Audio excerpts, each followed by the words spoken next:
I have to admit that I am pretty bummed we weren't able to get back into the sanctuary today. I had these grand plans of starting down here in the fellowship hall, waving our palms as we did, and as we listened to the gospel story of Jesus triumphantly entering Jerusalem. Then we would process or parade outside, maybe inside today, reenacting Jesus' own entry procession. The whole congregation would be waving their palms in the air, hoping the neighbors didn't drive by and see us. We'd be shouting, "Hosanna," or we'd be thinking about it. But then when we got to those front doors, the kids who were leading us in the procession, they were gonna line the sides of the sidewalk with their palms waving, and all of us were gonna enter through that palm tunnel and walk up those steps and enter that freshly cleaned sanctuary.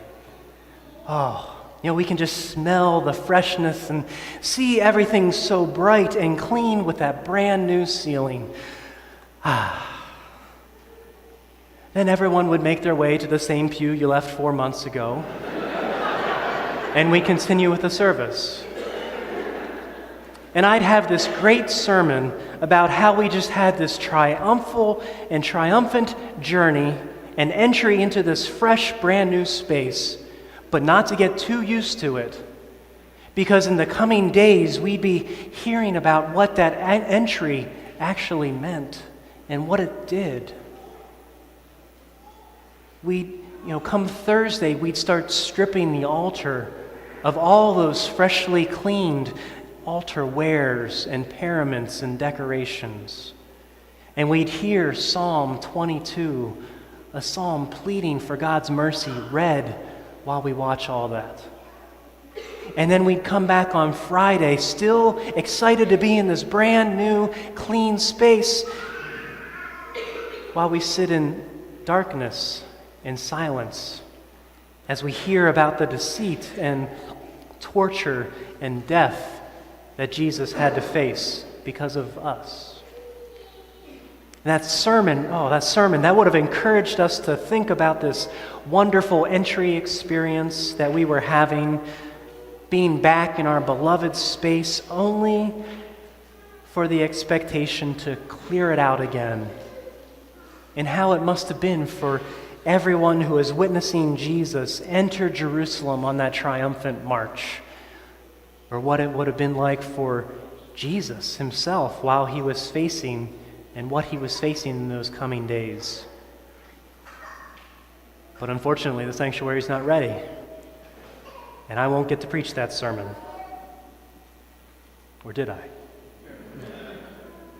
Well, anyway, here we are, nevertheless, gathered at the intersection of Palm and Passion Sunday. Here we are gathered, still in the fellowship hall, not necessarily where most of us want to be at this time, but we're certainly learning that quite often things simply aren't in our control. We often wish for one thing to get, we wish for one thing, but often get something completely different. And here we are, waving leaves in the air, shouting, "Hosanna," while possibly not even knowing what that word means. Just so you know, it's an old Hebrew or Aramaic word that originally meant, "O Lord, save. Save us. O Lord, rescue us." But over time, and in Jesus' time, it began to be an exclamation of praise. It might have been that it went from a plea to save us and turned into the action of Savior. O Lord, our Savior, Hosanna. Here comes our King, Hosanna. He rides in on a donkey, Hosanna. A donkey? That's not what we were expecting. Well, no matter. He's coming here to save us, Hosanna. Wait. No, Jesus, we're back here. Stop, you're going too far. You're going to the cross and your death. What's going on? Things were so nice. I mean, we were having this lovely parade, and the streets are lined with coats and branches because we're excited that you're here, Jesus. Hosanna? That might not have been the whole story that day, though. Not everyone was lining the streets, shouting those words of joy as the Savior was entering town. There were lots of other folks that day who didn't know what was happening.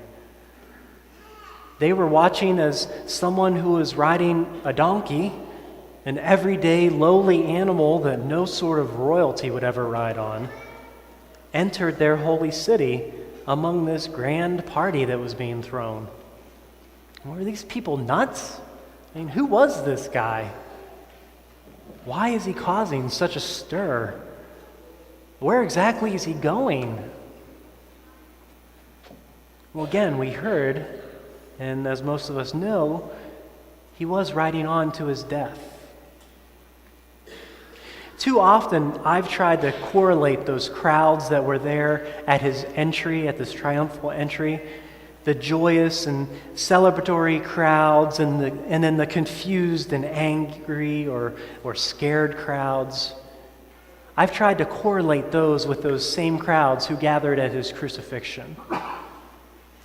But I don't think those two crowds were the same. Some of those who were waving palms and shouting Hosanna were those same ones who were shouting, "Crucify him," later that week. Some of those who were confused to what all this fuss was about at his entry were probably still confused when this person who seemed to be loved by so many and was thought to be the Savior was sentenced to death by the crowds.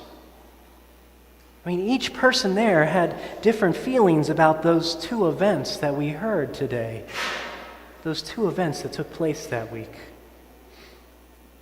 And so I wondered, where do you fit into that story?